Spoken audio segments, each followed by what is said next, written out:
परिचय। अरुण, प्लग में कील मत डालो, तुम्हें बिजली का झटका लग जाएगा। क्यों सर? इस कील पर जंग लगा हुआ है और यह हमारे किसी काम की नहीं है। भले ही इस पर जंग लगा हुआ है, परंतु यह धातु है और धातु विद्युत की सुचालक होती है। यदि तुम इसे प्लग में लगाओगे तो तुम्हें झटका लगेगा। अरे, फिर तो आपने मुझे बचा लिया। बच्चों, इस अध्याय में हम धातुओं व अधातुओं, उनके भौतिक व रासायनिक गुणधर्मों, उनकी प्राप्तियां तथा उनके संक्षारण के विषय में जानेंगे।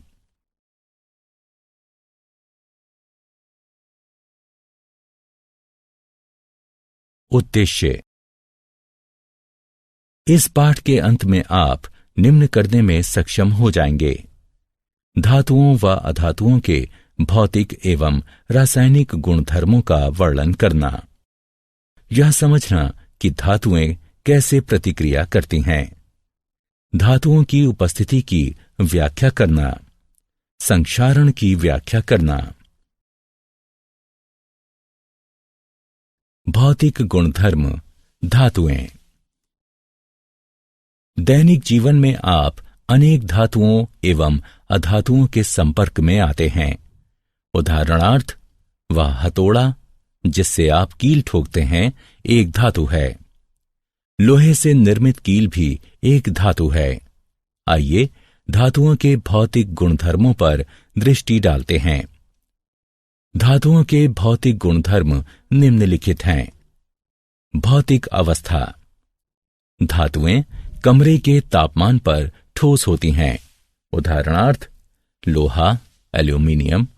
केवल पारा एक तरल धातु है। ताप व विद्युत के सुचालक। धातुएं विद्युत की सुचालक होती हैं क्योंकि उनमें मुक्त इलेक्ट्रॉन होते हैं। उदाहरणार्थ, तांबा व चांदी ताप व विद्युत के सर्वोत्तम चालक हैं, जबकि सीसा ताप का सबसे बड़ा कुचालक है। आघात वर्ध्य। कुछ धातुओं को पीट पीट कर पतली चादर अर्थात फॉइल के रूप में ढाला जा सकता है।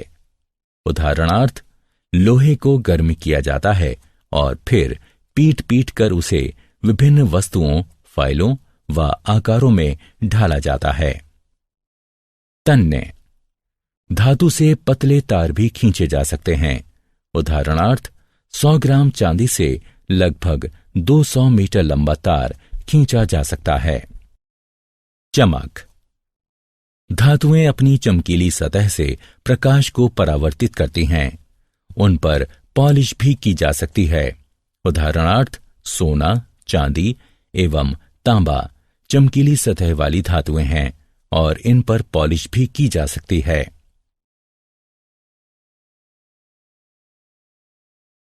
भौतिक गुणधर्म अधातुएं। आइए अब अधातुओं के भौतिक गुणधर्मों की बात करते हैं। भौतिक अवस्था।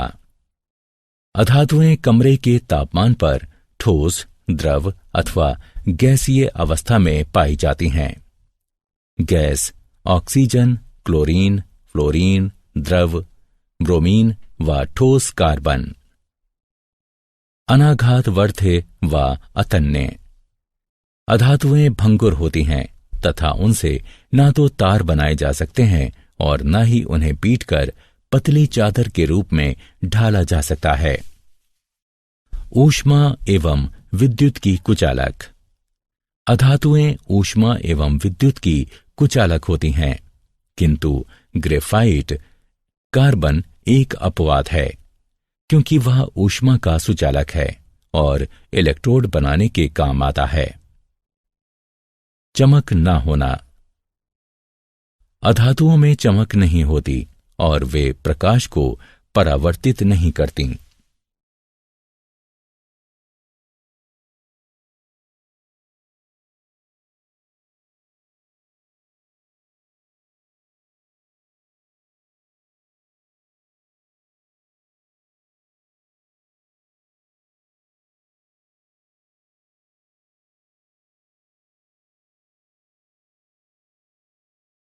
क्या आप जानते हैं, धातुएं कमरे के तापमान पर ठोस होती हैं।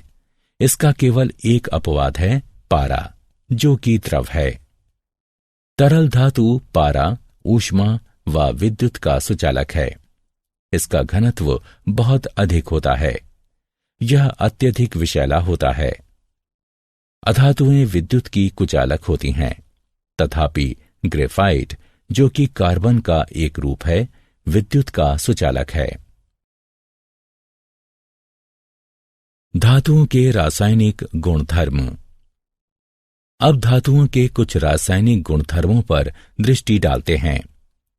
इन गुणधर्मों में धातुओं की अन्य तत्वों जैसे वायु, जल, अम्लों तथा अन्य धातु लवणों के साथ अभिक्रियाएं भी सम्मिलित हैं। वायु के साथ अभिक्रिया। जब धातुएं वायु के संपर्क में आती हैं तो वे धातु ऑक्साइड निर्मित करती हैं।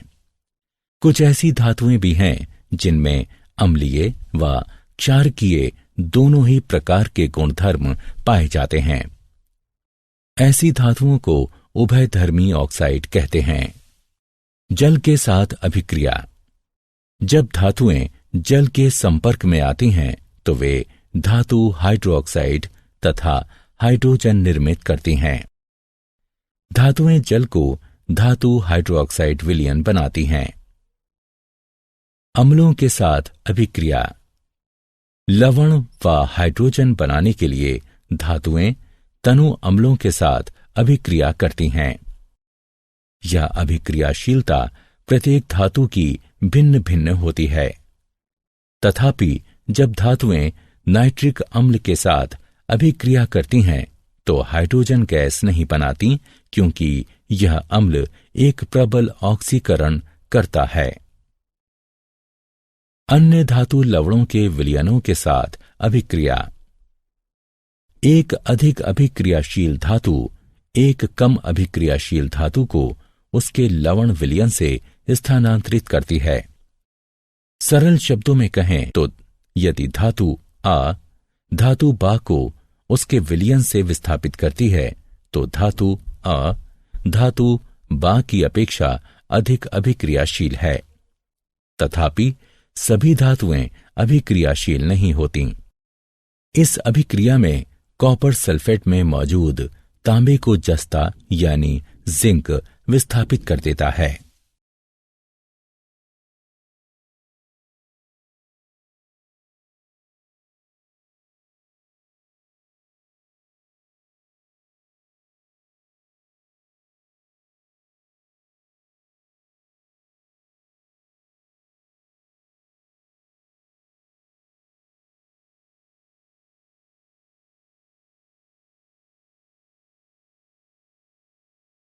सक्रियता श्रेणी। धातुओं को उनकी अभिक्रियाशीलता के अनुसार अवरोही क्रम में व्यवस्थित किया जाना सक्रियता श्रेणी कहलाता है। इसका प्रयोग धातुओं की वायु, जल एवं अम्लों की अभिक्रियाओं की जानकारी का संक्षिप्तीकरण करने में किया जाता है।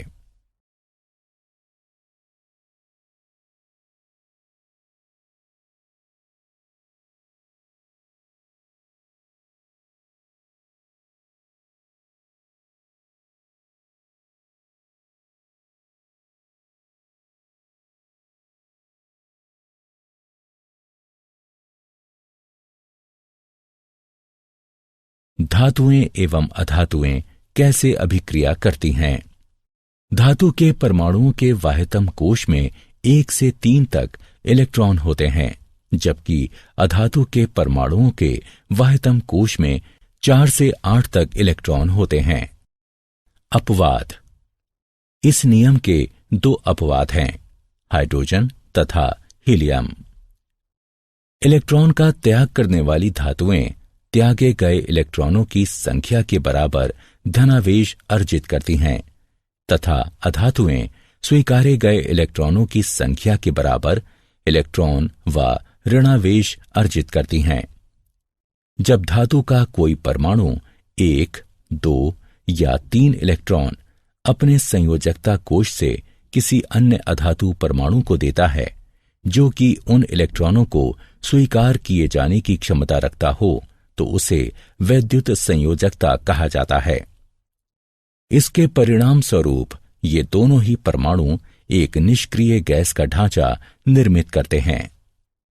किसी तत्व के परमाणु से अन्य तत्व के परमाणु में इलेक्ट्रॉनों का स्थानांतरण आयनिक यौगिक कहलाता है।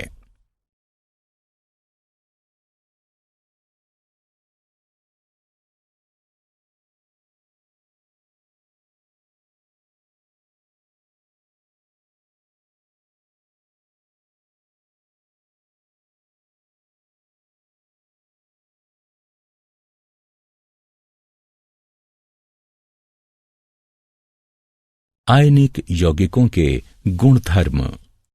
आइए आयनिक यौगिकों के कुछ गुणधर्मों पर दृष्टि डालते हैं। भौतिक प्रकृति। आयनिक यौगिक कठोर ठोस होते हैं क्योंकि धनात्मक एवं ऋणात्मक आयनों के मध्य आकर्षण बल अत्यंत प्रबल होता है। ये यौगिक भंगुर होते हैं तथा दबाव डाले जाने पर टूट जाते हैं। गलनांक एवं क्वथनांक। प्रबल अंतर आयनिक आकर्षण को तोड़ने के लिए आवश्यक ऊर्जा की पर्याप्त मात्रा के कारण आयनिक यौगिकों का गलनांक एवं क्वथनांक उच्च होता है। घुलनशीलता। आयनिक यौगिक जल में घुलनशील तथा विलायकों में अविलय होते हैं, जैसे पेट्रोल आदि। विद्युत चालकता। आयनिक यौगिक जब ठोस अवस्था में हों तो विद्युत संचालन नहीं करते, क्योंकि कठोर संरचना के कारण आयनों की गति संभव नहीं होती। किंतु आयनिक यौगिक जब गलित अवस्था में हों तो विद्युत चालकता संभव है, क्योंकि गलित अवस्था में विपरीत आवेश वाले आयनों के मध्य स्थिर वैद्युत आकर्षण बल ऊष्मा के कारण कमजोर पड़ जाता है। इससे आयन स्वतंत्र रूप से गति करने तथा विद्युत संचालन करने लगते हैं।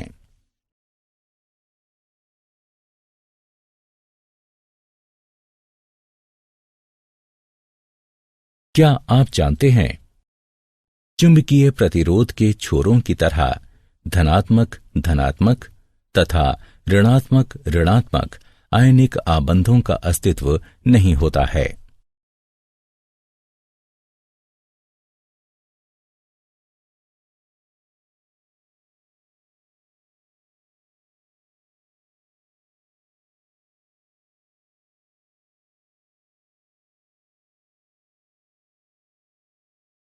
धातुओं की प्राप्ति, धातुओं एवं अयस्कों का निष्कर्षण।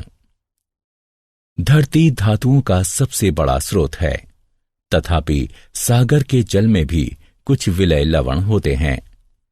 खनिज ऐसे तत्व अथवा यौगिक हैं जो भूपर्पटी में प्राकृतिक रूप से उपस्थित रहते हैं। कभी कभी खनिजों में धातु की प्रतिशतता बहुत अधिक होती है, उनसे इसे निष्कर्षित किया जा सकता है। ऐसे खनिजों को अयस्क कहते हैं। अयस्क वे अशुद्ध धातुएं हैं जिनमें बालू व पथरीले द्रव्य बड़ी मात्रा में होते हैं। अयस्कों की ये अशुद्धियां गैंग कहलाती हैं।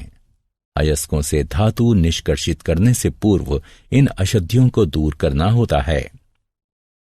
जब अशुद्धियां दूर हो जाती हैं तो अयस्क सांद्र अवस्था में आ जाते हैं। अयस्कों की इस सांद्रता को अयस्कों का समृद्धिकरण भी कहते हैं।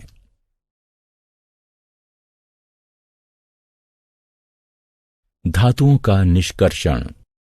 धातुओं को जब उनके अयस्क से पृथक कर दिया जाता है तो वे अपनी अभिक्रियाशीलता के आधार पर वर्गीकृत की जाती हैं। अभिक्रियाशीलता के अनुसार धातुओं का वर्गीकरण विभिन्न समूहों में किया जाता है, जो कि निम्नलिखित है। सक्रियता श्रृंखला में नीचे आने वाली धातुओं का निष्कर्षण। जो धातुएं सक्रियता श्रृंखला में नीचे होती हैं वे बहुत ही अनअभिक्रिय होती हैं। इन धातुओं के ऑक्साइड केवल गर्म करने से ही धातुओं में अपचयित हो जाते हैं। सक्रियता श्रृंखला के मध्य में स्थित धातुओं का निष्कर्षण। जो धातुएं सक्रियता श्रृंखला के मध्य में होती हैं वे मध्यम अभिक्रियाशीलता वाली होती हैं। ये धातुएं प्रकृति में सामान्यतः सल्फाइडों या कार्बोनेटों के रूप में पाई जाती हैं। ऑक्साइड से धातु प्राप्त करना अधिक सरल है, इसलिए पहले इन धातुओं को उनके ऑक्साइडों में परिवर्तित करने की आवश्यकता होती है। अतिरिक्त वायु की दृढ़ उपस्थिति में तापन के द्वारा सल्फाइड अयस्कों को रूपांतरित करने की प्रक्रिया को भर्जन कहा जाता है। सीमित वायु की सुदृढ़ उपस्थिति में तापन के द्वारा कार्बोनेट अयस्कों को रूपांतरित करने की प्रक्रिया को निस्तापन कहा जाता है। सक्रियता श्रृंखला में सबसे ऊपर स्थित धातुओं का निष्कर्षण। जो धातुएं सक्रियता श्रृंखला में उच्च होती हैं वे अति अभिक्रियाशील होती हैं तथा कार्बन के साथ गर्म किए जाने पर उनके यौगिकों से प्राप्त नहीं की जा सकती, क्योंकि वे धातुएं कार्बन की अपेक्षा ऑक्सीजन के प्रति अधिक बंधुता रखती हैं।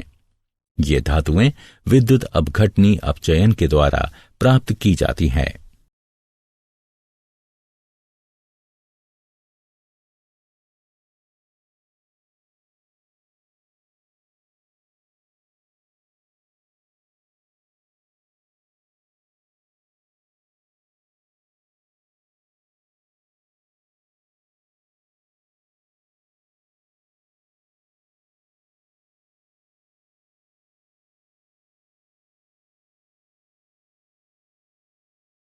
धातुओं का परिष्करण। अपचयन प्रक्रिया द्वारा उत्पन्न धातुएं शुद्ध नहीं होती, उनमें अशुद्धियां बची रहती हैं, जिनको दूर किया जाना शुद्ध धातुएं प्राप्त करने के लिए अत्यंत आवश्यक होता है। अशुद्ध धातुओं को परिष्कृत करने के लिए सर्वाधिक प्रचलित विधि विद्युत अपघटनी परिष्करण है।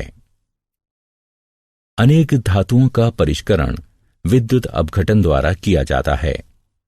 अशुद्ध धातु को एनोड तथा शुद्ध धातु की पतली परत को कैथोड बनाया जाता है।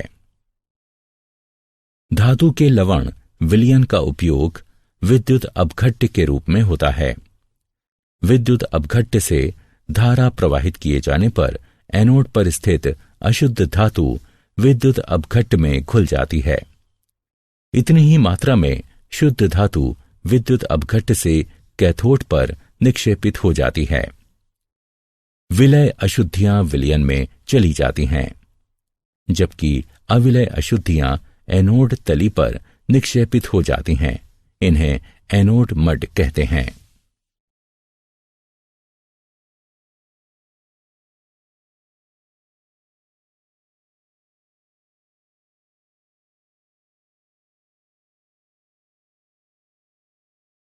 क्या आप जानते हैं चांदी, सोने व प्लेटिनम के परमाणु सरलता से ऑक्सीकृत नहीं होते, इसलिए चांदी, सोने एवं प्लेटिनम एनोड से टैंक की तली पर यूं ही गिर जाते हैं, जहां वे विद्युत अपघटन परिष्करण प्रक्रिया पूर्ण होने के पश्चात टुकड़े टुकड़े हो जाते हैं।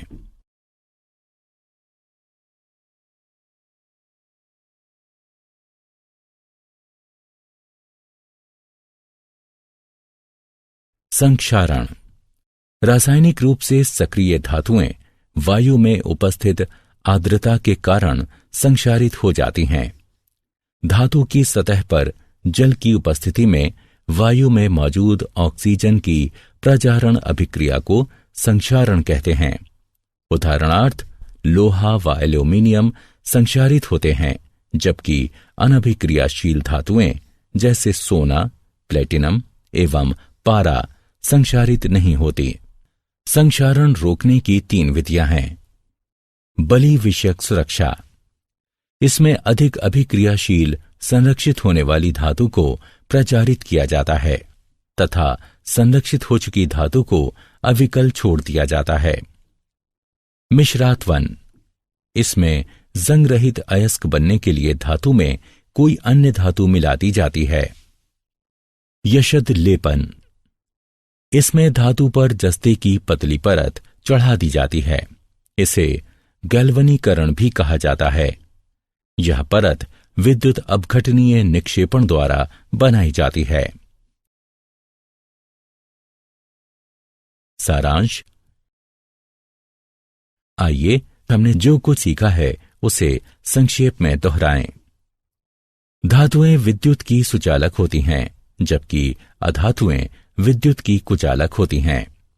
धातुएं वायु, जल तथा अम्लों के साथ अभिक्रिया करती हैं। धातुओं को उनकी अभिक्रियाशीलता के अनुसार अवरोही क्रम में व्यवस्थित करने को सक्रियता श्रेणी कहते हैं। किसी तत्व के परमाणुओं से इलेक्ट्रॉनों का दूसरे तत्व के परमाणुओं में स्थानांतरण आयनिक यौगिक कहलाता है। धातुएं अयस्कों से निष्कर्षित की जाती हैं। अशुद्ध धातुओं को परिष्कृत करने की सर्वाधिक प्रचलित विधि विद्युत अपघटनी परिष्करण है।